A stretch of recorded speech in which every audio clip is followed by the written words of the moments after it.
Hi, I'm Paul from the Studio Rats. Right, if you saw the last video that we did, we were doing a Super Strat comparison video, or a bunch of Super Strat comparison videos, trying to find the ideal Super Strat. Now, technically, I guess a Super Strat should have a Floyd Rose on it. I hate Floyd Rose trems. Too bulky. They get in the way of your playing, for me anyway. And I don't like the feel of them, although I like what they do. Now, most of these modern Super Strats come with Goto 510 style bridges. These sort of 2-point trem systems that, to be honest, are brilliant. I've not got a problem with these. I think they're absolutely fantastic. The only thing about these, which is different to a lot of Floyd Rose, or the way you can set up a Floyd Rose, is you don't get a massive amount of pullback. So you can't increase the pitch of the strings as much as you can on, say, like a Floyd Rose, especially if you've got that little cutaway. So what I'm going to do today, and I can't believe I'm doing this because this guitar's perfect as it is, but I'm going to install a Vega Trem in my James Tyler Studio Elite. Now, as I said, the trem on this is great. There's no need to change it at all. Now, the great thing about the Vega Trem system is that it's non-invasive, I guess you could say. You could take out this tremolo, put in a Vega Trem, and then remove the Vega Trem, put this tremolo back, and you're not going to get any damage, or it's not going to affect the guitar at all. So let's see, one, how easy this is to install, and two, most importantly, how it sounds and how it performs, and if it is the ultimate trem. So the first thing that we've got to do is to remove the old tremolo. But what I've got to do is to remove this trem, and it's all quite easy with trems. All you've got to do is, you know, remove the springs.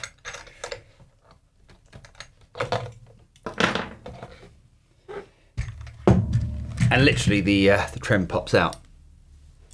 So let's see what we've got in the pack. So we've got a instruction manual, we've got a bunch of, what's that, stickers and stuff. And then we've got, what's this?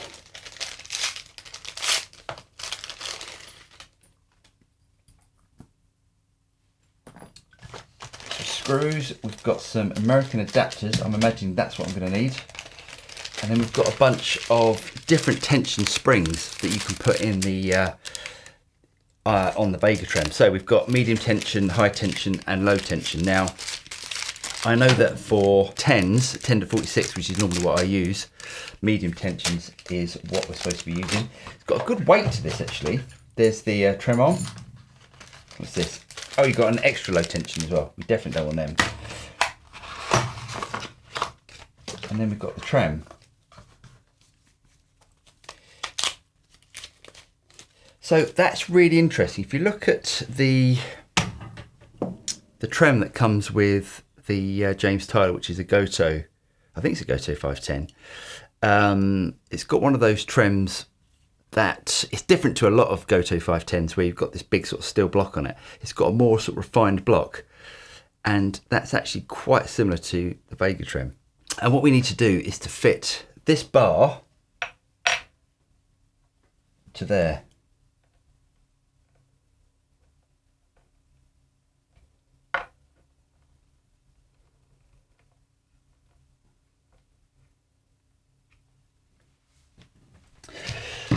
Okay, so now we have to get the Vega Trem to fit inside here. So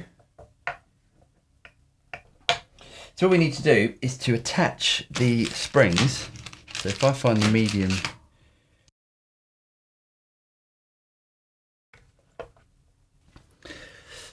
okay, so the trem's on, the strings are on. Now, the saddles are way too low, so I'm gonna have to increase them. Again, this is not hard stuff to do.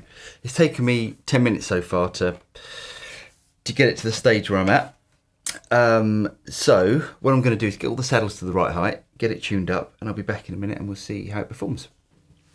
Okay, so I've got the trem mounted and the strings are on. And I've set the action. Do you know what? I haven't even looked at the manual, to be honest, as is normally my style. I've adjusted the string heights. None of this is hard, by the way. If you've got an adjustable bridge, you know, whether it be a Strat or a Telecaster style guitar or any guitar, I'd highly recommend you learn how to adjust your action and your truss rod and all that sort of stuff. And it's one of those invaluable skills that you'll have that, you know, when you get to a gig and you need to adjust something, you can do it. Right, so everything's adjusted in terms of action.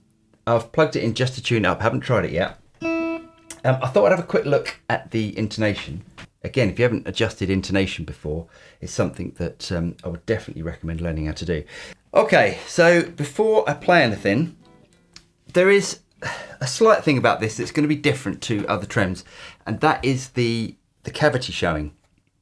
Now, to me, it doesn't really bother me too much, but you're going to need that hole there for the trem to, you know, freely move about, you know, back and forwards. So with something like a Goto 510, it covers all the hole. Now, it doesn't bother me, but yeah, it sort of changes the look of the guitar.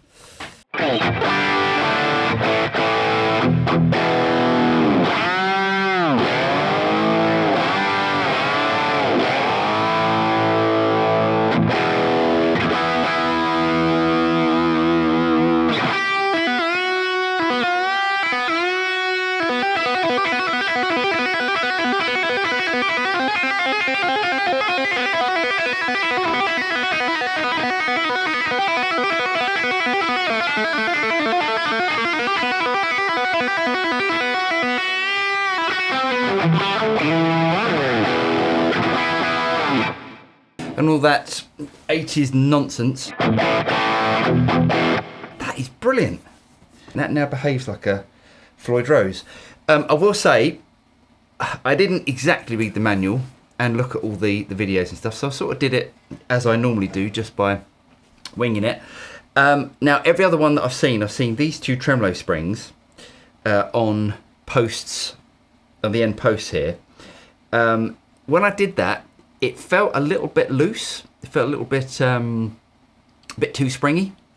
So I put them diagonal like that, as I normally would on a trem, and the trem was still up a little bit. Now, as opposed to me adjusting these screws here just to tighten up the trem and to bring the tremolo back, I put a low tension spring in there as well that comes in the pack.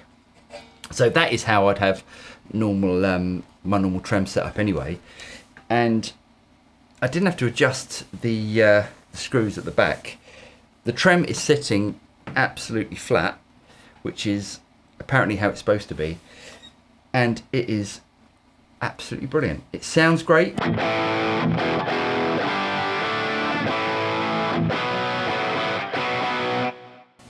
It feels great. So that doesn't feel too springy, it just feels like a normal, well, it feels more like how you'd have a Floyd Rose. It's got that nice sort of chatter that you can do, which is great. I think that is a worthy upgrade to any trem system. Now, I was planning on just doing this for the video, just swapping this over and then finishing the video and then, you know, taking the trem off and putting the original trem back on. I think I'm going to keep this on for the foreseeable future anyway, as I can't see any benefit of Goto 510 over this. Now, this is a slightly different Goto 510, as I said. It hasn't got that big steel block on it. It's got this sort of chamfered block here. So I don't know what would happen on the actual tonal differences if it had one of the big steel block Gotos like I have on my other guitars, but I can't tell the difference between this and the original trem. Possibly this is a little bit brighter. The string tension is definitely easier. Almost feels like I've gone up half a gauge, oh, sorry, gone down half a gauge, so instead of 10 it's 9.5. So if that's going to bother you, possibly use a slightly heavier gauge string. It might just be this guitar and it might not affect anybody else's guitar the way it's affected mine. But I think it's absolutely brilliant.